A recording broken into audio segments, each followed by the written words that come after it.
Coming up, why enforcement teams are checking if drivers are misusing blue parking badges. The world's best road, mountain, electric and BMX bikes pedal into town for the cycle show. And the baby making good progress after being born in a loo. That's at 6. Coming up, a coroner says the death of a 20-year-old misdiagnosed by medics could have been prevented. Details next. Now the latest ITV News Central with Samina Ali Khan and Matt Teal.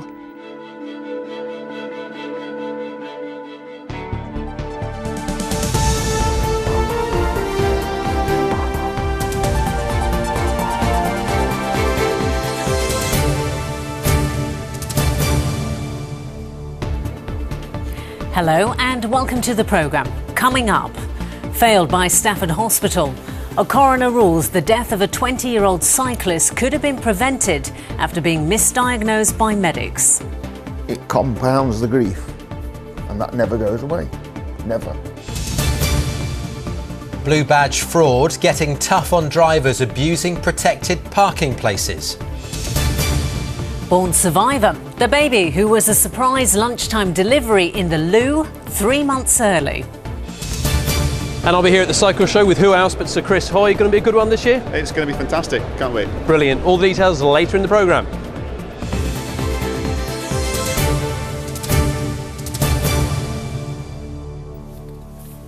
Good evening.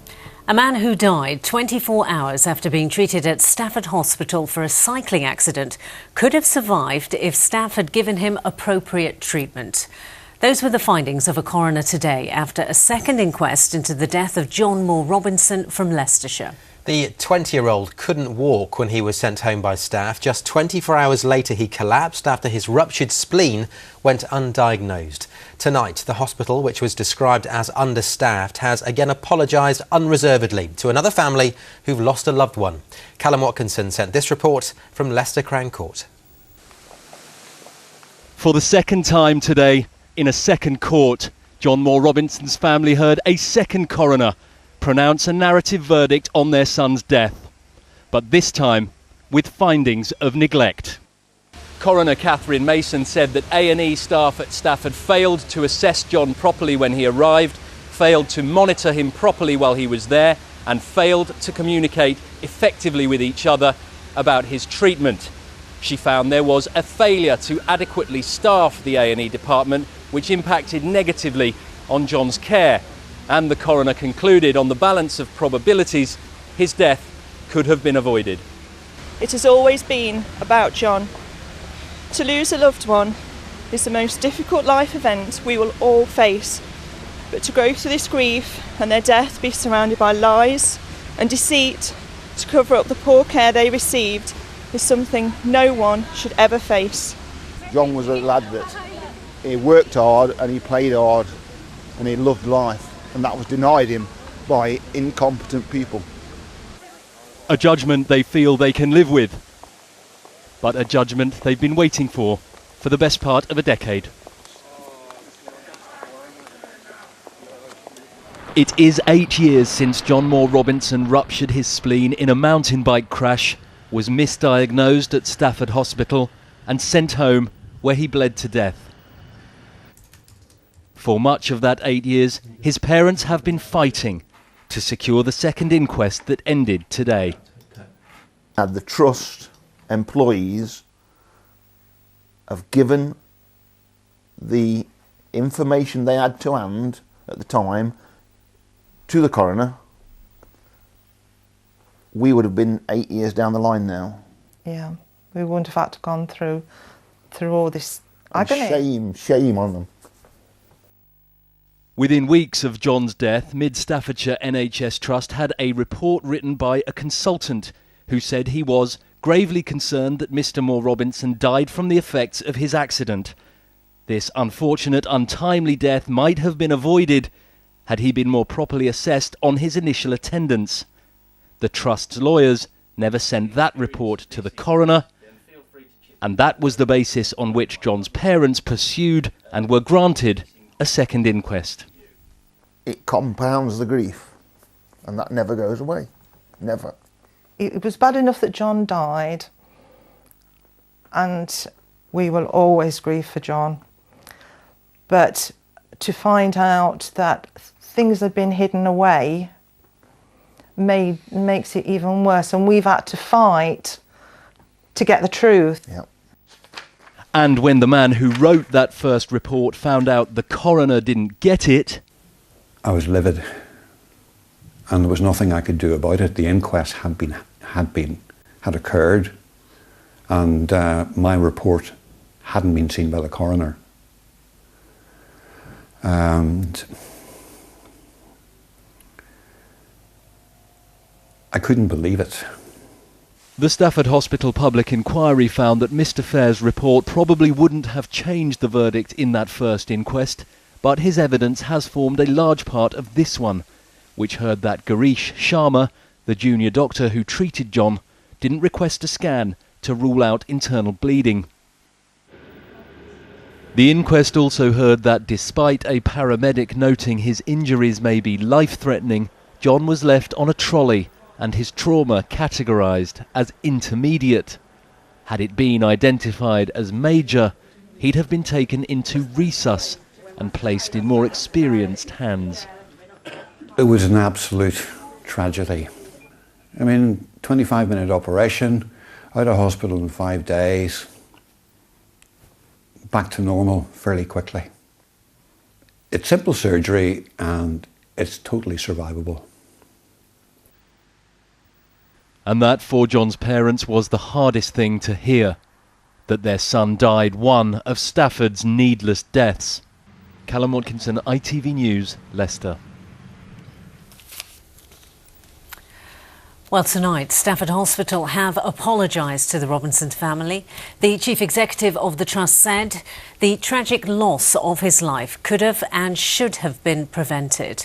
We're also very sorry that initial failings on the part of the trust relating to the first inquest have meant that it has taken until now for them to get the answers they sought. In other news, police investigating Islamist-related terrorism have arrested 2 men on the M6 in Warwickshire. The men, aged 33 and 42, were stopped on the motorway near Junction 1 for rugby. It comes after a man from Stoke-on-Trent was arrested yesterday as part of the same investigation. Searches were still taking place at a property in Stoke-on-Trent today. Penn Hospital in Wolverhampton has been closed to new admissions after the bacteria that can cause Legionnaire's disease was found in the water system. The discovery was made last week during routine checks. Patients have been told access to the showers is limited and portable toilet blocks have been set up in the hospital grounds. The Health and Wellbeing Chief for Wolverhampton City Council says things should be back to normal by next week. As far as I'm concerned, every precaution's been taken. Public Health England has been in, they've done their checks. Microbiology's been in, they've done their checks. And the risks to the patients at present are minimum. Now, this weekend, Birmingham plays host to the Conservative Party conference. For the city, it will mean some disruption, but business leaders say it will be vital in boosting Birmingham's profile. It's also important for national politics, of course. What happens in the ICC next week could set the tone for the next general election. Yes, many eyes will be on the new Education Secretary, Nicky Morgan. Our correspondent Gareth Owen has been following her preparations for the conference. Next week, he'll be with her on the day she delivers a speech on the future of England's schools. But tonight, he's in her Leicestershire constituency. Within just 4 years, Nicky Morgan has become one of the most powerful politicians in England. This week, in Birmingham, her first party conference as a senior cabinet minister. We joined the new Education Secretary at her constituency office in Loughborough as she prepared her speech. Yes, I think if anyone had said to me in May 2010 that in just over 4 years' time you'll be a Secretary of State and a member of the Cabinet, I would have thought they were probably talking about somebody else. Her meteoric rise has not been without controversy. In 2013, she voted against same-sex marriage. Then she became Equalities Minister, causing outrage in the press and online. Well, I said that very clearly at the time of the vote, my reasons for voting against the proposals.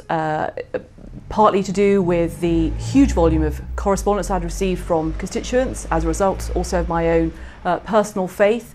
But my job as Equalities Minister is to implement the legislation and to make it work for everybody. So to be clear, just on that point, is it a good thing or a bad thing in your mind now, gay marriage? I think it's a very good thing. But what would you say then to those constituents who you were talking to before that vote, who may be listening to you say that and having a sharp intake of breath right now? Well, because actually the people who wrote to me, often it was about their own personal faith, which I entirely understand and respect. This is never about being anti-anybody. The man she's replaced at education is Michael Gove, reviled by many teachers, a profession he once famously dismissed as the blob. So, was he wrong to treat teachers like that? Well, Michael was a hugely reforming education secretary, and there's no doubt when there's any big changes, that also brings challenges to the system. But he called them the blob. Well, I don't think it was them, and I think that there were, to get the government of machinery to make the changes that Michael did. That's always going to be a challenge. So those teachers who perhaps a year or so were complaining about being undervalued, ignored by the government, your message is that's changed now. Look, we all recognise, and I think actually, as I say, those of us who were in the department before, recognise the huge amount of dedication and hard work that teachers did. But my message is even more: is to go out, it's to listen.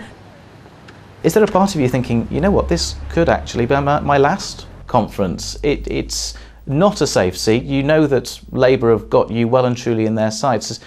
My focus is very firmly on Loughborough. Firstly, it's about being the best Member of Parliament for Loughborough, as long as people want me to carry on doing that job locally. And then obviously education is a very important portfolio nationally too. It will be tight though, won't it? Who knows? Midlands is clearly going to be a very important area for the election results. And it'll be very interesting to see how that translates when we get to the polls. Next week, her plans for schools will come under the spotlight.